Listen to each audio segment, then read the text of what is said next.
most amazing tool. You're wondering what I'm holding in my hand, and talking about the mind is written Minder at the back of it, but we'll get to that later. Talking about creation and innovation, job creation in Nigeria, focus on empowerment by merit strategy is what we're looking at.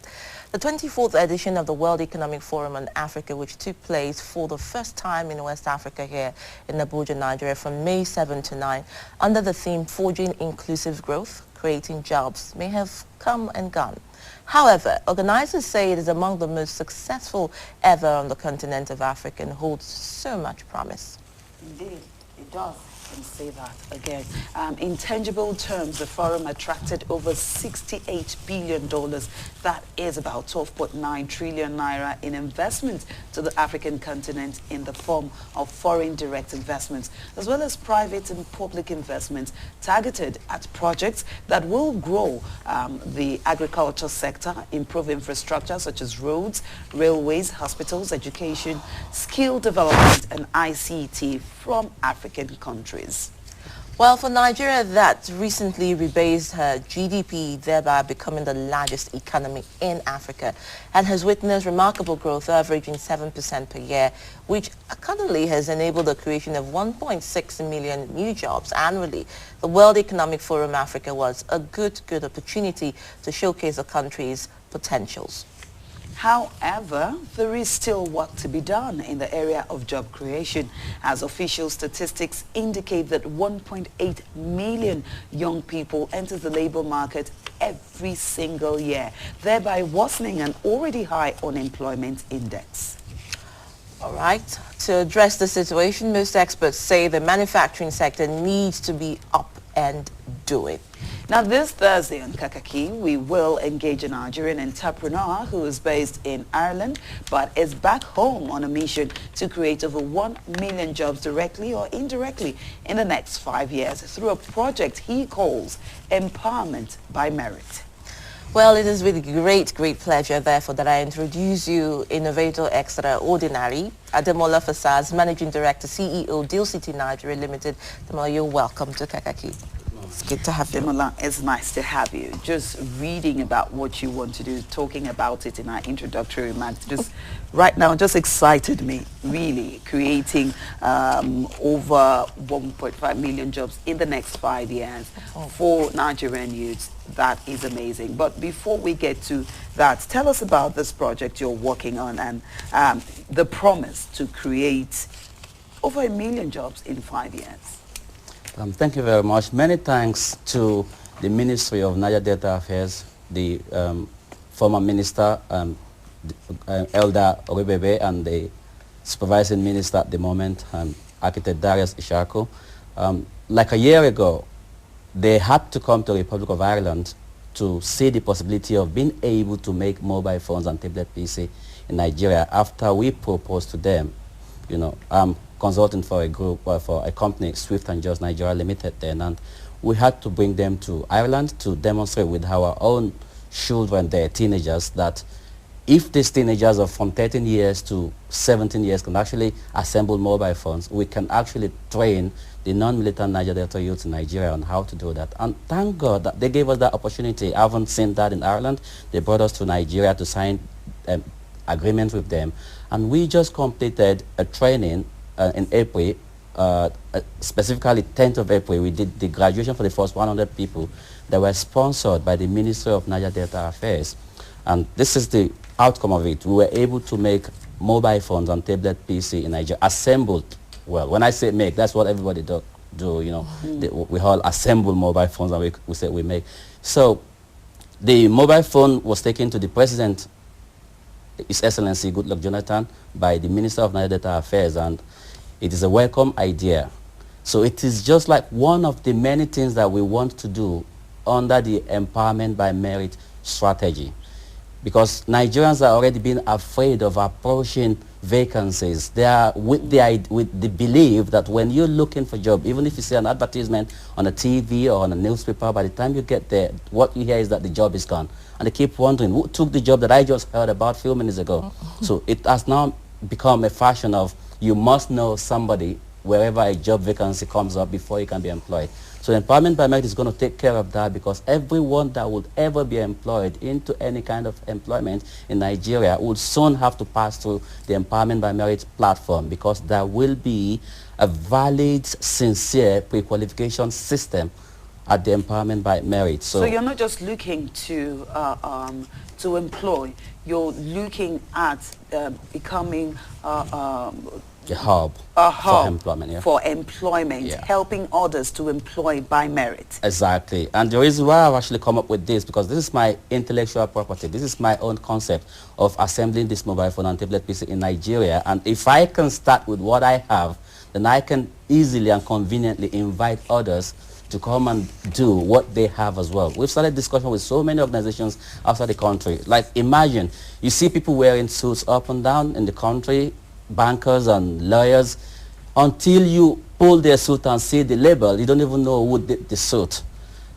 And it's just a simple assembly line concept, where if somebody is supposed to do a arm of a suit all day, that is what it does. If somebody is supposed to do the shoulder of a suit, that's what it does all day. And when they put it together, even if they make 1,000 suits, they all look the same. So if we can bring those people from Italy to actually train our people on how to make suits perfectly and sell in Nigeria market, you wouldn't know if it's made by one Ajayi or it's made by Chukwuemeka, because they all look the same at the end of the day. And that's what we're saying. You see, with the mobile phone and tablet PC thing, we actually started talking to some people outside the country, in UK precisely, and they're willing to come to Nigeria to come and be manufacturing the components that makes the phones and the tablet PC. And until we have a lot of assemblers like us, because we have a factory set up already through the sponsorship of the Ministry of Nigeria Delta Affairs in Calabar, doing those mobile phone and tablet PC,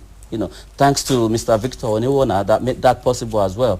So if we can actually have these factories coming up, assembling mobile phones and doing all sort of electronic gadgets, the people that are manufacturing the components that makes them are willing to come to Nigeria. They're not coming here because there is no commercial consumption for those things yet. All right, just before you carry on, this is one of your products, brainchild here. And, you know, talking to you back, so you said this was put together in Calabar, to be precise. Yeah. Now, we know that Africa has seen a quantum leap in, of course, in our GDP for the past year. I think we're averaging 4.5%.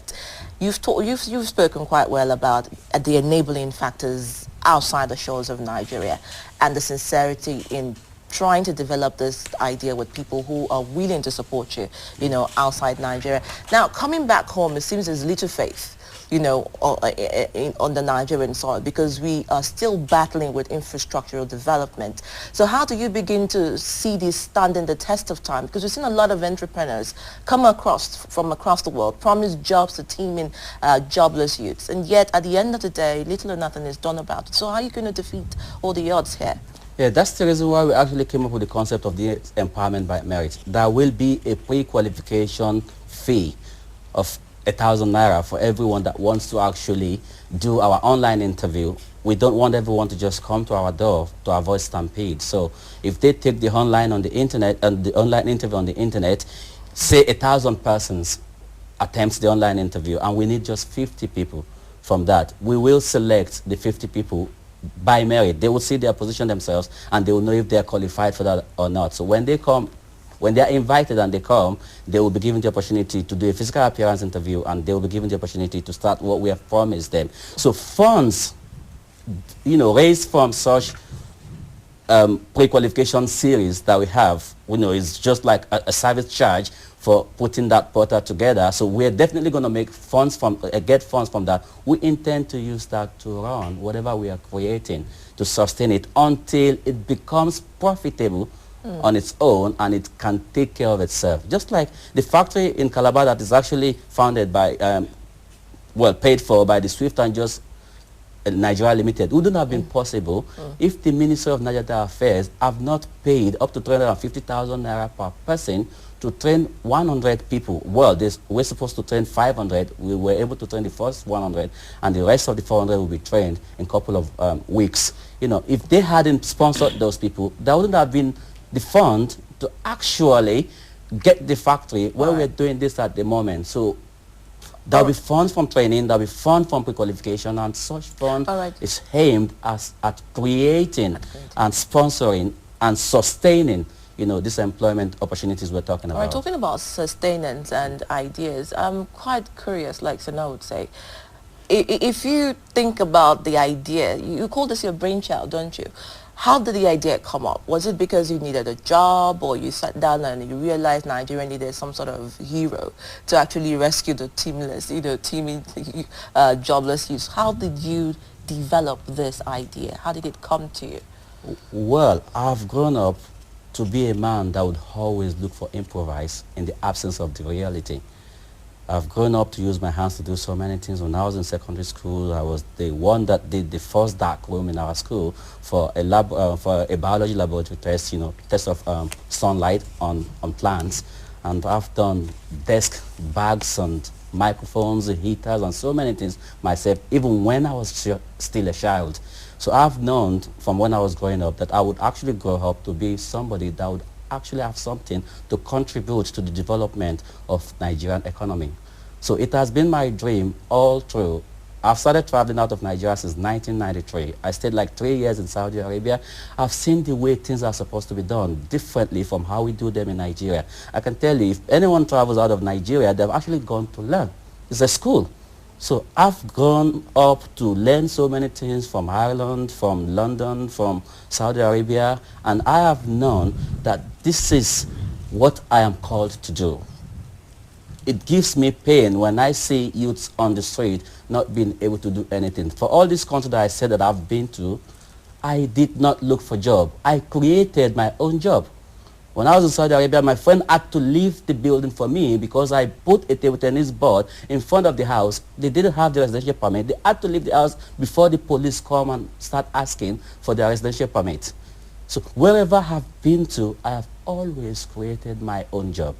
So it is my dream to create as much as I could to, you know, take care of unemployment problem in the country. It's just my passion.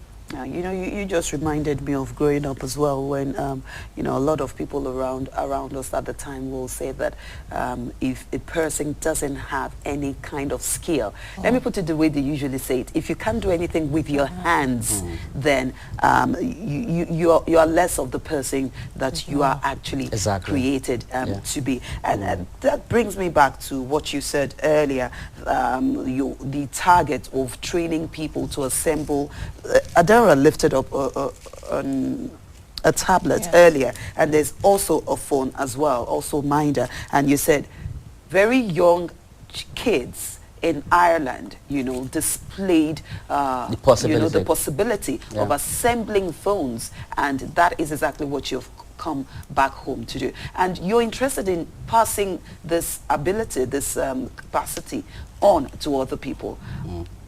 How aren't you worried that the more people that know the skill, the possibility of you being pushed out of the market? All right, that's a very good one.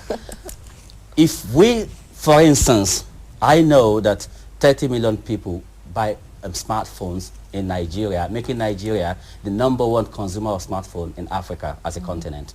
Now, let's say we have to make from our own local content or local assembling plant, we have to make 1 million mobile phones to feed the market.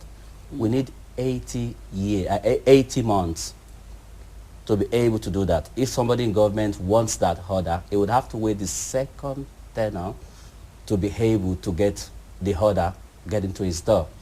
So it means that if we are still creating 100 factories that can do 2,500 mobile phones in a month, we will need 4 months to actually manufacture 1 million mobile phones.